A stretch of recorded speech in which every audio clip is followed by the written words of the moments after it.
So the leaks for Boruto 2 Blue Vortex chapter 29 have just been released. And from what I can already tell, this chapter is looking peak, as we can already tell this by the cover that is released. And this is one thing that I can show, but this cover looks absolutely amazing. The red, I like it, and we'll discuss it a lot more in the officials, but what we do see in these spoilers is absolutely peak, and let's just dive into it.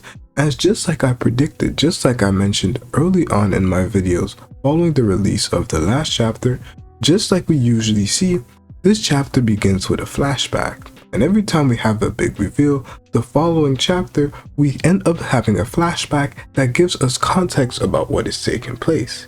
And in this flashback, we learn of Momoshiki in fact taking this deal. Momoshiki and Boruto are now working together to defeat the Senju. And what exactly is being said about what Kawaki will entail, how exactly it will work, I don't actually have the full translations, but from what I can tell, it appears like Momoshiki is well aware that at the end, Kawaki is going to be the guy who is going to be set to kill him, but Momoshiki doesn't care. We'll learn more about this when the official translations end up releasing, but this is looking very interesting, and my question is Boruto making a mistake here? Because Momoshiki and Boruto's thoughts are interlinked, so he has access to all of that information. So we'll actually end up seeing whether it actually is the case, but it does seem like at the end of this, from Momoshiki's perspective, he has to take care of Kawaki before he is truly free. And it's at that moment when Momoshiki agrees and tells him that if it means that they can basically take care of the Senju a second earlier, then yes, you can use the karma. And then we have Boruto using the karma in this elegant pose. Oh my god, he looks like he doesn't care, like all of these guys are insignificant fries in his look. And then he starts to fight the Senju, and now we see Boruto's destructive capabilities, Boruto's overall strength drastically increase as he is using the karma, and one of his eyes is closed, the one that is connected to the karma, while his other eye is slightly opened. And then we see Boruto, who ends up fighting versus the Senju. He uses the Rasengan, already destroying one of Mamushi's clones. Then he is flying up in the air, using his Kenjutsu, his swordplay, to go and fight them. He uses shurikens to go and hit the clone's eyes, and he is fighting multiple of the clones. It seems that there are about like 6 of them, in my opinion, from what I can see, that Boruto was fighting, and he defeats all of them.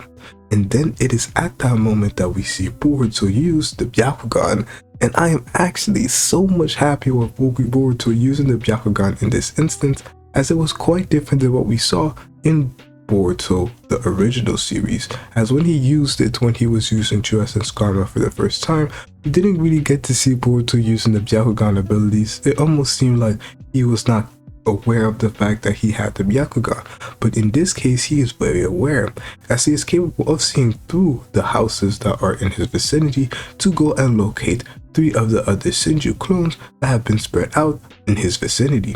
And he uses his shuriken style that he ended up mastering with Sasuke to end up curving his shuriken to hit one of the Senju and then teleporting to that group where he starts to kill multiple of them.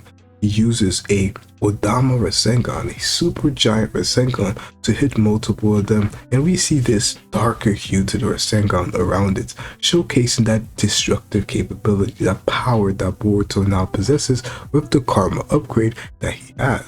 And this follows along with what we saw in the past, that Boruto now has a lot more control over Momoshiki's powers. As in the past, even in this regular version karma state, Boruto is not capable of showcasing the Byakugan. This is now similar to what we're seeing with Kawaki, with even where we don't necessarily know whether they're using True Essence Karma or not, but he's capable of using Ishigi's Dojutsu in base without the karma activated, and even with his version 1 karma. And this is what we're seeing here. Inogen notes how multiple of them are being destroyed, however a lot of them are being created, and it seems like they're reaching the 50 mark, which is a lot of Senju just in various different vicinities. Boruto ends up flying to go to another location, and then we see what Kawaki's doing. Kawaki is already in the air looking down at the Senju. He's throwing around different chakra rods, and Kawaki's abilities with the chakra rods are absolutely useful against an opponent like Mamushi, as we see him throwing down these chakra rods to various opponents, And then we end up seeing Kawaki using his karma. And what is quite critical that we learn here is that Mamushi can actually fly, as that's one of the things that I believe Kawaki has said, that Mamushi is flying towards him, and we do see them in the air flying towards Kawaki. It's another sign that these guys are heavily Otsutsuki influenced. They can hide their chakra signal, and they can also fly like Otsutsukis. Does this not mean that they could also eat a chakra food for themselves? This is something that a lot of people have to now start considering, because we are seeing them showcase these Otsutsuki-like traits that just reinforce the fact that these guys are heavily Otsutsuki. And I think the final straw would be for Ida's charm ability not to work on the Senju, and then for sure we know that these guys are a lot more Otsutsuki than we thought, and it brings Jiro's statement of potentially eating a chakra fruit into higher perspective, as he could actually do that. So continuing what we see Kawaki who is destroying them pretty easily, and he's fighting multiple of them in the air, shrinking and unshrinking, and then we see that sneak peek page that we ended up seeing, where Kawaki brings forth his staff, and he ends up swirling around him and defeating all of the Senju in his vicinity. Kawaki says that yeah, everything is done here, and now let's basically move on to the next. Mamushi doesn't really care about what's going on, and all he really cares about is finding where Ida truly is. We end up going back to the conversation where Mitsuki is interrogated, and we see that they're having a conversation. I can't really make out too much of what is going on. However, it is a conversation about everything that is going on, and it appears that Konohama is trying to help out Mitsuki, and he wants to basically read Mitsuki's name, make sure that Mitsuki is good, but this ends up leading towards Shikamaru being the next guy who has to be interrogated, and that's basically where that section of the chapter seems to end off. Will Shikamaru remain as Hokage, or will we see something different, as we see that Shikamaru is basically telling Sai that we have to let Mitsuki go so that he can help out in this battle? Will Mitsuki have a major part in this arc, or are they saving him up for something else? It's something that we're going to see. But continuing on with the chapter, we end up seeing Team 10. And they seem to be getting ready to fight what looks like to be a couple of Mamushi bugs. In my opinion, I can see about 4. And when they're doing so, we see that Himawari is the first one who makes contact. He ends up punching one of the clones, Mamushi clones. However, what we gotta keep in mind is that on the contrary to all these high tier characters like Boruto and Kawaki, we have seen basically punch and obliterate, we see that when Himawari does so, it doesn't have that same effect, whether it's because her training hasn't really ended, or this is simply the level that she is at currently. And we do see that although they look quite weak when we see them fight characters like Kawaki and Boruto, but when we see them fight characters like Himawari, or at least these characters that are not as strong, they're not yet these high tier Tsuki level, we see that yeah, Mamushi isn't as weak, and his durability isn't as weak as we may have thought just by looking at Boruto and Kawaki, who are exceptionally strong. And by doing so, we see that the Mamushi clone is able to bring forth more clones. They're starting to go towards Himawari. Himawari seems to flip back, and then we see the rest of Team 10. We see a new move from Shikadai, a move that we hadn't seen before, where he basically sends out 4 shadows for all of the 4 Mamushi clones. And he seems to be dragging them to the ground towards Chocho, where Chocho then ends up slamming them. I don't know if they actually are dead, because what we do end up seeing is a Kasha Koji who doesn't seem really pleased with everything that is going on.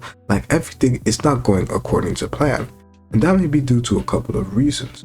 One, we do end up having a page that mentions that over 50 clones are around the village. And one thing that Kasha Koji said in the past is that they should hope for around 20 to 30 clones. That would be the perfect ratio. I do know that they are killing multiple of the clones at this moment. However, the fact that there are 50 clones right now in the Leaf Village is very concerning, due to the simple fact that even if they get very dumb, they may just start becoming too much to handle for multiple of the fighters that we do end up seeing. So that is what we're seeing with these spoilers right now. Personally, I wish the end of the chapter was more of the cliffhanger. Where is Damien? What is Damien doing? I do personally believe that now, when we end up seeing that Damien ends up making an appearance in the series right now, when he fights one of the Mamushi clones, we will then end up seeing Ida's first interaction with Mamushi, as it means that Damien right now is very close to Ida. And since we haven't seen Ida at all, it means that we're not going to see Damien at all. When Ida is revealed, when Ida is found, there is when we will see Damien make an appearance. But what's concerning is that, okay, yes, I do believe that Damien will be able to execute these guys pretty easily, but when he gets more and more of these clones, they end up swarming Damien. Would he be really able to do much against those sorts of opponents due to the simple fact that there are just too many? Is he going to be able to kill all of them before they get to Ida? And that's very interesting, because if not, it means that either Ida is supposed to fight, which would be cool, as I do want to see if she can actually fight or not, or Ida would simply be devoured while Damien could do nothing about it. And in this case, it would go back to his statement. It doesn't matter who's second or third when you're number one. And in this case, it does matter, even if Mamushi is third, fourth, fifth, or even 10th. If there are just too many of these Mamushis, Damien could potentially be overwhelmed and thus cannot protect somebody else. Obviously, he could protect himself, but protecting somebody else is even harder due to the simple fact that it doesn't matter that you're the strongest, it matters if you're able to prevent those other characters from dying.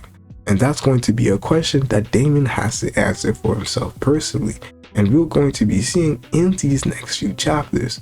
So these are the leaks that we do end up seeing for right now. Definitely let me know what you guys think of these spoilers. I think it's going to be an amazing chapter. Right now, if you had to rate the leaks, I'd rate it a cool 8.5 because I really wanted to see a better cliffhanger. It still feels a little bit more like build up. We're not seeing the climax of this battle just yet, and there's a lot more that has to happen. I would like to see more Sarda, but you guys let me know in the comment section what you guys think. It's been your boy Dynasty, and I'm out, bruh.